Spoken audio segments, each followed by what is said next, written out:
With Sergeant Tartaglia at headquarters. Hurry. Tartaglia, Danny Clover, a detail, Tartaglia. A rush job.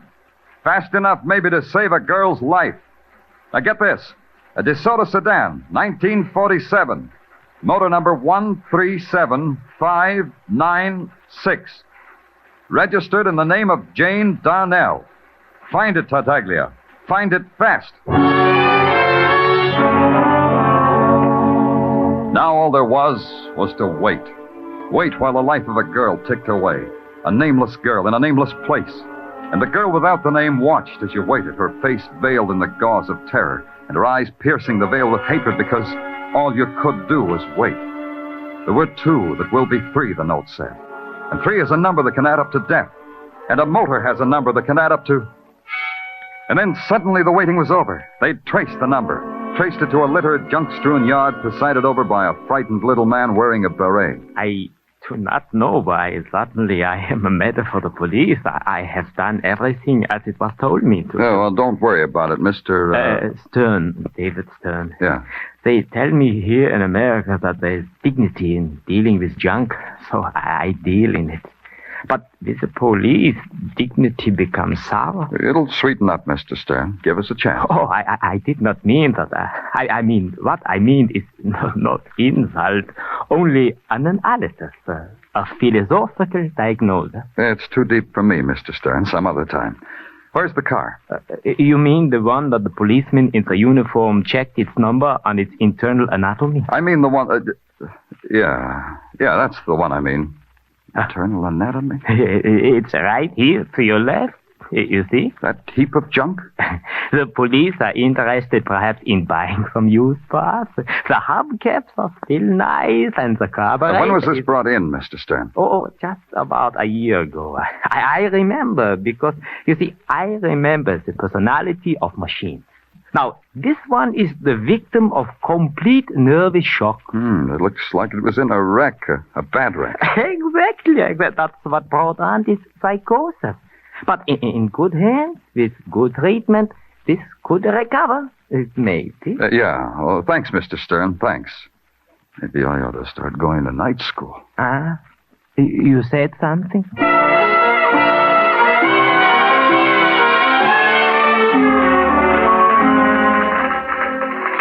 Danny, hi. Welcome to Police Transcript and Record. Your presence is like a shaft of light in a warehouse of darkness. Coslow, will you do something for me and not have it come out an epic? This will take much doing. What's your pleasure, Danny? Open a window. How do you guys breathe in here? Sergeant Downs? Yeah, Coslow. Open a window. Danny can't breathe. Ah, that was thrilling how you did that, Sergeant Downs. You may now go back to your typewriter. Anything else, Danny? I could fan you with this fan, courtesy Huxley's mortuary. Oh, thanks. A little closer, Coslow. Fine. Now get me everything you've got on an automobile accident. This car, about a year ago. Sergeant Downs? You get it, Coslow. I'll hold the fan. Your command is like a caress, Danny. Never mind, Downs. I shall get it. Oh, by the way, Danny, there's a gentleman sitting over there. Been waiting for you. Gentleman by the name of Jed Stacy. Shall I present you? Get the dope on the accident now, as in right now. Yes, sir, Lieutenant, sir. What do you want, Jed? Oh, it's not what I want, Danny. It's what my syndicate wants. You know, columnists, no life of their own. That why you're always around when people die, so you can gloat? I didn't hear you say that, Danny. I'll make like I didn't hear it. Now, Danny, my syndicate is curious whether you found out who the number 3 girl's going to be. I bleed for you and your syndicate. You told me about the other 2, Jed. How come you don't have a private line on this one? Danny, I got it all by myself. Brief it for me, Coslow. Just the words, without the ham. How well? Accident involving this car, May 10th, 1948. Crashed into by Mrs. Mildred Quimby. Mrs. Quimby was killed. Who was in the DeSoto when it happened? 3 girls, Jane Darnell, Mary Smith, and Sally Webb. You got an address on this Sally Webb? Most assuredly. 417th West 55th. We also got pictures of the whole mess. You may have them if you want them, Danny, without signing. Take back your fan, Coslow. You earned it. Sally Webb, eh? That's the girl my syndicate wants. Do they now? Print this, Jed. Print it and I'll tear you apart. So long, Jed.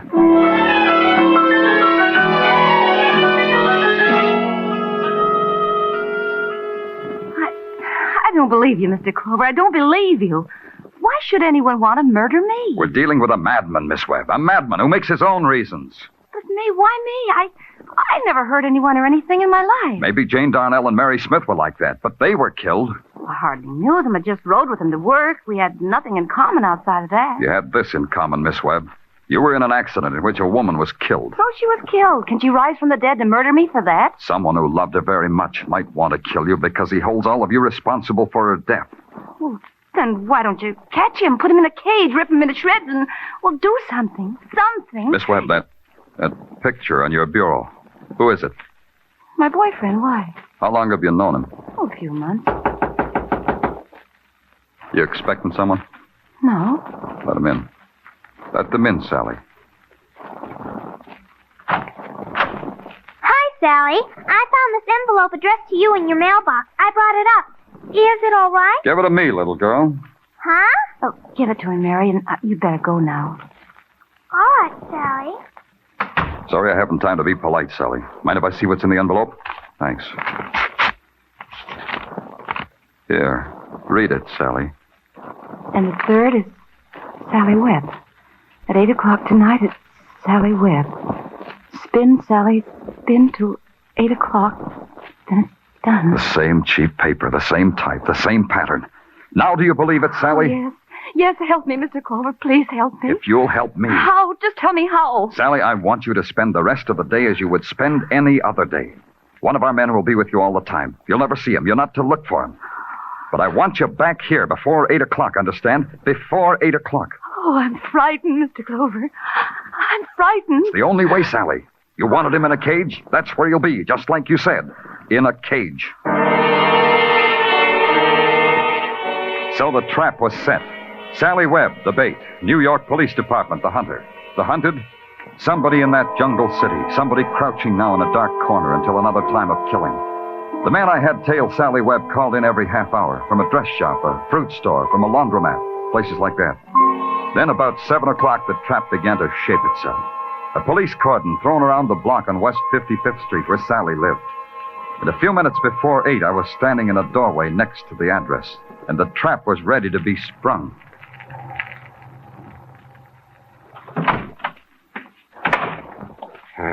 How about does it, Lieutenant? How about north and south of 55th Street? They covered? Yes, sir. No one gets through on 8th or 9th. Except the girl. Except the girl, Sergeant. And whoever might be following her.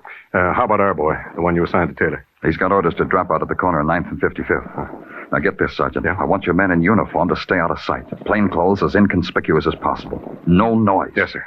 That's what I told the men. Who's that? What chowderhead was stupid enough to use his siren? That's probably Patrolman Florio, sir. He's siren happy. Well, I hope he's going to be happy pounding the cement in Flushing.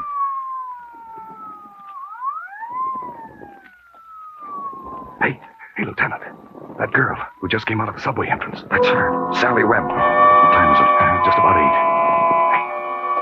8. Hey, she's walking awful slow. She's scared. Scared.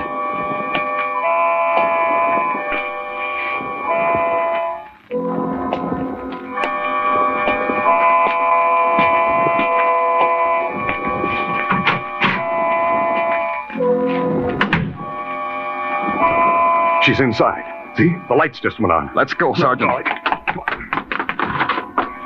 Miss Webb, it's Danny Clover. Oh, it's Danny Clover. Lieutenant. Yeah, she's dead. She's dead, Sergeant. Close your eyes and try real hard to believe it. She's dead. But I don't understand. How could the coroner will call it a long, sharp weapon. The coroner's jury can blame me for it. What are you talking about, Lieutenant? The subway. The one place I forgot about. The one place where she'd be with 1,000 people and still be alone. She was stabbed on the subway. She had just enough strength to get inside her door. What are you doing, Sergeant? Oh, this stuff must have spilled out of her purse when she keeled over. Just junk, though. Lipstick, cigarettes. What's that? The piece of paper you're holding? Nothing, I guess. Just a piece of paper. Oh, wait. Something's typed on it. Huh? Read it. Now is the time for all good men to come to the aid of his country. I love you, I love you, I love you. Let's see that. The letterhead says Ridley's Department Store, furnishings for your every need. Get me a squad car, Sergeant. I got a feeling Ridley's is going to furnish my every need.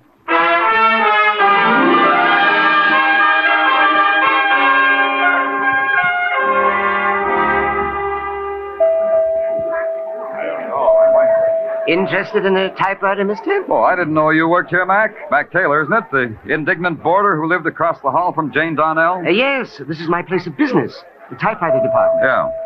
I've got a time card, employee's number, everything. I sell them. You want to buy one? Some other time. Which Corona did you type those murder notes on? Huh? What do you mean? Sally Webb really loved you, didn't she, Mac? I got proof positive of that. She put your picture on her bureau, and she hung around here and wrote love notes on your demonstrator typewriter. So? Tell me something, Mac. When did you change your name from Quimby to Taylor? We've got a doctor in this department store, Clover. Maybe you need to see him. I have a picture of Mildred Quimby, Mac. Was she your wife? What do you know about Mildred Quimby? I said I have her picture, Mac. Here, when she was killed in an automobile accident. Look at it, Mac. Go on, look at it. I'll kill you. I'll kill you. Like they killed my wife. Like I killed all of them. I'll kill you. Mac, put away that gun. This place is filled with people. What do I care about people? My wife is dead. What now? Hey, that man's got a gun. You're crazy. Never. Down, everybody. Get out of the way. That man's a killer. Come and get me, Clover. Yeah. There's only one way to get you, Mac. Clover, you can't miss.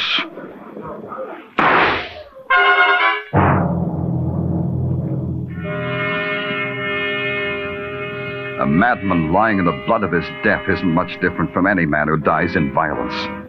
There was a kind of furious serenity on the face of Mac Taylor, or Quimby, as though all at the same time he rejected and embraced the peace that a tearing bullet had offered his brain.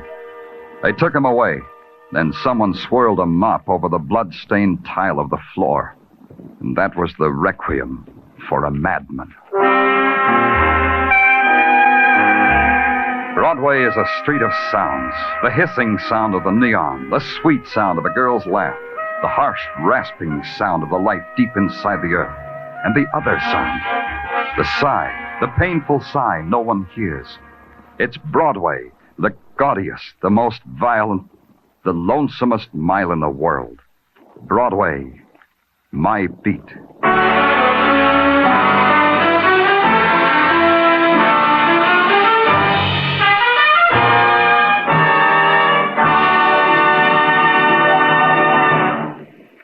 Broadway's My Beat, with Larry Thor as Detective Danny Clover, is produced and directed by Gordon T. Hughes, with script by Morton Fine and David Friedkin. Musical direction is by Lud Gluskin. Be sure to join us next week, same time, same station, for Broadway's My Beat. The launching of a promising career as a singer, a bunch of yellow roses from an admirer, a single sniff of their aroma, and sudden death. These are the events that launch Mr. Keene, himself a promising career man, as sleuth in one of his most fascinating cases tonight. Mr. Keene's latest adventure, the Yellow Rose murder case, follows immediately over most of these same stations. This is CBS, the Columbia Broadcasting System. The FBI in Peace and War, ordinarily heard at this time throughout the year, is taking its usual summer vacation and will return to CBS 2 weeks from tonight on September 1st. Broadway's My Beat, from Times Square to Columbus Circle. The gaudiest, the most violent, the lonesomest mile in the world.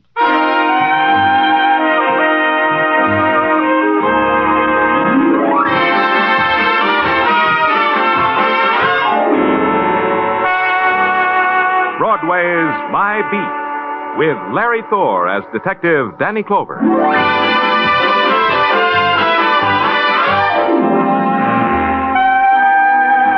Broadway, where you can take a bus ride into the summer evening and make believe it's a dreamboat. Then, Broadway's as innocent and nostalgic as carousel music. But if you walk, you can get hit in the face by a guy fishing for nickels under a grating. Then you can't make believe anymore. But either way, it's Broadway. My Beat.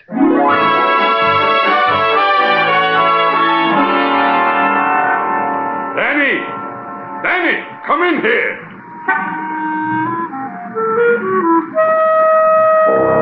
The big voice that boomed through the afternoon heat belonged to Silks Bergen. Him the heat couldn't bother. There wasn't enough of it. Silks was a jockey, about 5 hands high, with a wet sack.